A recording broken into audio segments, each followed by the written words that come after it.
Sekarang kalian bayangin kalau kalian lagi di rumah sakit terus naik lift jam 2 malam. Di dalam lift itu ada lampu yang kedap-kedip di atas kepala kalian. Dan tiba-tiba lift itu berhenti di lantai yang gak ada di tombol panel.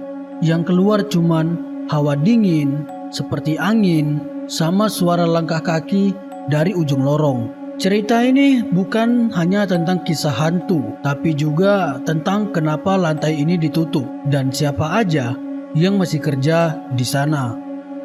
Yo, selamat datang di channel Jangan Bersuara, karena malam ini aku bakal bawain kisah nyata yang pernah terjadi. Tepatnya salah satu rumah sakit di Jakarta Timur. Ini tentang lift yang harusnya udah nggak beroperasi lagi. Tapi sebelum masuk ke dalam ceritanya, seperti biasa, tarik selimut kalian, nyamankan posisi kalian, dan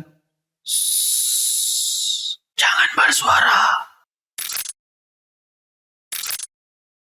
Kita masuk ke awal cerita atau pembuka cerita. Jadi pada tahun 2022 ada sebuah rumah sakit umum di Jakarta Timur. Lalu ada seorang teknisi maintenance atau maintenance bernama Raffi. Raffi ini bekerja pada malam hari. Jadi shiftnya itu mulai dari jam 11 malam sampai jam 7 pagi. Tugas Raffi ini ya sederhana aja, kayak ngecek sistem listrik, ngecek kamera CCTV dan lift, yang dimana itu sering terjadi error pada malam hari. Jadi ada satu malam, tepatnya di tanggal 14 Oktober, sekitar jam 1.47 dini hari, Raffi lagi nyantai di ruang kontrol. Semua layar monitor CCTV menampilkan kondisi koridor rumah sakit yang sepi, kecuali ada satu kamera. Posisi kamera itu nyorot pintu lift utama, dan dari situ terlihat lampu nyala sendiri. Lift itu bergerak dari lantai 1 ke lantai 6 dan tiba-tiba lift itu berhenti. Kalau menurut kalian ini normal, tapi menurut aku ini agak aneh. Yang bikin anehnya, di panel sistem komputer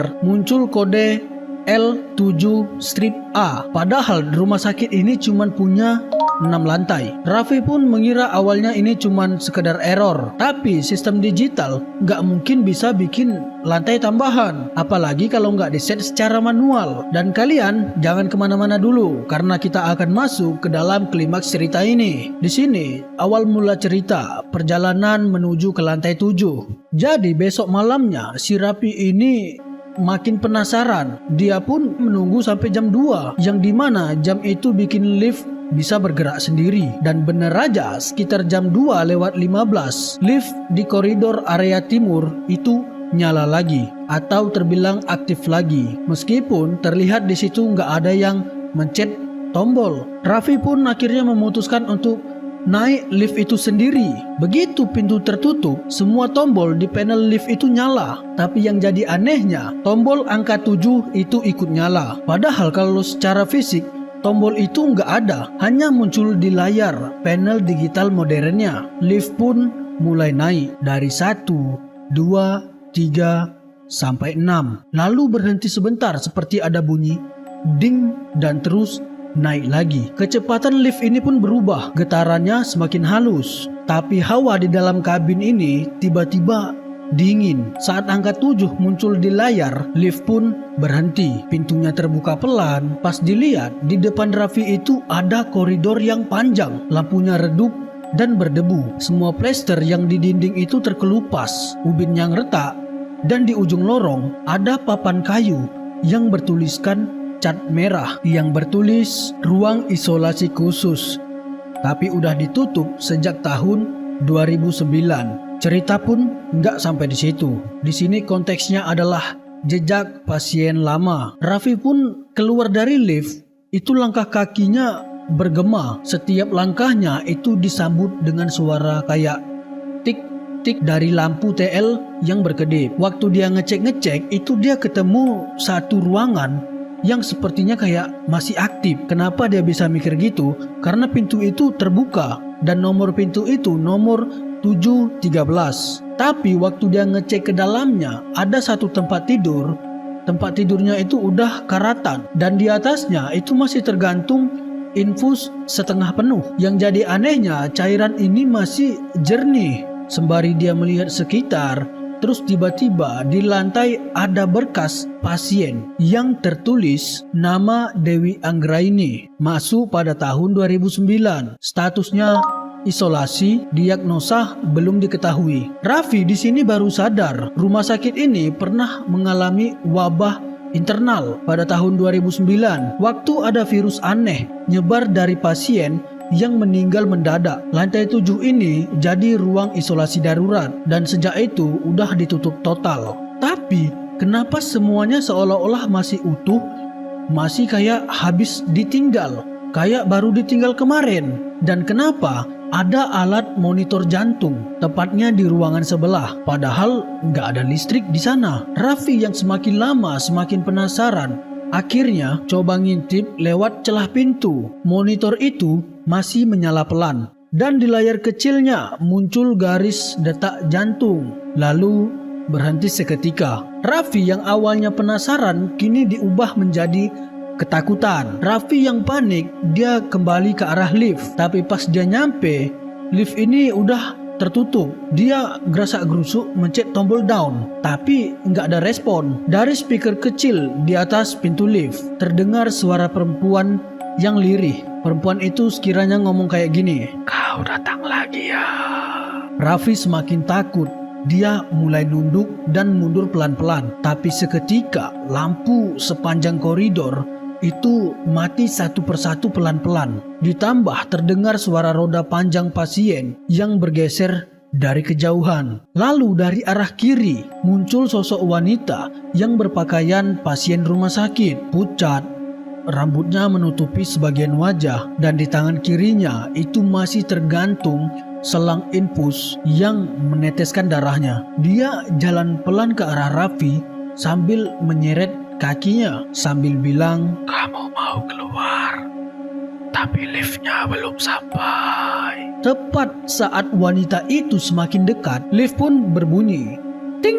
Pintu akhirnya terbuka sendiri dan Raffi yang takut, ini dia sampai masuk ke dalam lift tapi melompat. Begitu pintu tertutup, dia lihat sekilas pantulan di cermin lift. Wanita itu berdiri di luar ngeliatin dia sambil senyum miring. Oke, kita lanjut lagi. Lift itu turun cepat banget. Pas pintu terbuka, dia bukan lagi di lantai 1. Dia ada di lantai 6. Tapi semua ruangan di situ kosong, gelap total. Dan di dinding lift ada tulisan merah baru. Ya, lagi-lagi tulisan. Jadi ada tulisan atau teks kayak gini, "Jangan turun sendiri." Akhirnya sejak saat itu si Raffi ini selalu berpikir 2 kali buat naik lift itu. Dan sampai sekarang dia merasa sedikit takut. Tibalah keesokan paginya, Raffi melaporkan kisah ini kepada kepala teknisi. Pas dicek rekaman CCTV, mereka baru aja nemu sesuatu yang bikin semua orang tiba-tiba diam. Rekaman lift nunjukin Raffi masuk ke lift jam 2:12. Tapi setelah itu, lift nggak pernah naik ke lantai manapun. Data sistem menunjukkan bahwa lift yang Raffi tumpangi semalam itu diam di lantai dasar sekitar 6 menitan tanpa gerak sama sekali. Yang jadi artinya si Raffi ini nggak pernah naik ke lantai manapun, apalagi ke lantai 7. Tapi kamera dalam lift ini menunjukkan pintu terbuka dan tertutup, dan itu terjadi beberapa kali. Padahal nggak ada orang atau nggak ada siapa-siapa. Dan yang paling aneh, di rekaman terakhir sebelum selesai, ada bayangan seseorang berdiri tepat di sebelah Raffi. Tapi wajahnya ini kabur, kayak ngeblur gitu. Setelah ada kejadian itu, lift ini di bagian timur akhirnya ditutup secara permanen. Ada teknisi lain yang sempat coba untuk buka panel, nemuin catatan manual pemeliharaan tahun 2009. Dan di halaman terakhirnya ada tulisan tangan yang samar-samar yang bertulis, "Jangan biarkan mereka naik lagi." Dan sampai pada hari ini, petugas keamanan bilang kalau dia masih sering dengar suara ding atau ting dari lift ini, tepatnya ya di waktu malam. Padahal listrik sudah dimatikan di seluruh lantai. Kalau suatu hari kalian ke rumah sakit terus naik lift, tiba-tiba lift itu berhenti di lantai yang seharusnya nggak ada. Kalian jangan pernah keluar, karena mungkin yang nunggu di luar itu bukan manusia. Yah, terima kasih untuk kalian yang udah mau dengar cerita ini sampai habis. Kalau kalian suka dengan cerita seperti ini, jangan lupa untuk like, komen, dan subscribe. Jangan lupa juga aktifin loncengnya, biar nggak ketinggalan kisah nyata selanjutnya. Dan ingat, di setiap tempat sepi, selalu ada yang memperhatikan kita. Aku Niko dan sampai ketemu di cerita selanjutnya.